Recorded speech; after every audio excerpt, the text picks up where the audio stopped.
We will restore law and order to our communities, and I will direct a completely overhauled DOJ to investigate every radical, out of control, fake, crooked prosecutor in America for their illegal, racist, in reverse enforcement of the law. I am also going to indemnify all police officers. This is a big thing, and it's a brand new thing, and I think it's so important. I'm going to indemnify through the federal government all police officers and law enforcement officials throughout the United States from being destroyed by the radical left for taking strong actions against crime. Terrifying. Okay, so there's a lot there that I don't understand. I don't think most rational thinking people understand how exactly that's supposed to work. But the idea is that through whatever mechanism, whether constitutional or not, Trump is going to effectively stop cops, police stations, I don't know, law enforcement from being sued, from being brought up on charges. Because right now, dear viewer, you may not know this, it is too easy for the cops to face charges, consequences when they brutalize people, when they plant evidence, when they, it's gone out of control. They need to be protected. And finally, Trump has got his big new thing where he's gonna protect them from consequences. Obviously, there's a little bit of sarcasm right there. And by the way, if the point of this is not clear enough, the racism in reverse thing really sells it.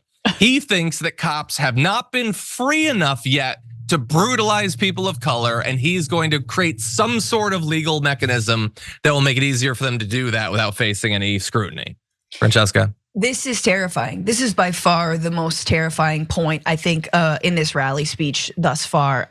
Because we remember, I can't remember the exact percentage, but it was a pretty hefty. I'm thinking we flirted with 30% of the January 6th rioters having either been in law enforcement or the military, or currently in the active military or law enforcement from around the country. Like, this is where this whole like, you crazy progressive leftists talking about your fascism are really on one. No, we're not. See, because that's how it happens. When you actually have the military under your control, or people who are former military who are armed to the teeth, your effective brown shirts, which he did have in the Proud Boys on January 6th. Like, we keep on saying that won't happen again, but how? How are we actually protecting ourselves? And especially when we also have a current president who believes that any attempts at real change in police forces across this country to make sure that there aren't like white supremacists within the ranks. And part of that is making sure there's accountability, because honestly, this is where like racists go to hide so they can like crack skulls of Black Americans, right? Like, what are we doing on a national level to pivot away from that, to de-radicalize, guys, we see what happens. Israel is a very different case, but the right in this country worships Israel because the military and civil society are one and the same, right? It is a very militaristic society in large part, and they love that for this country. They want that for this country, and that is something that terrifies me and should terrify everybody, that we do not want.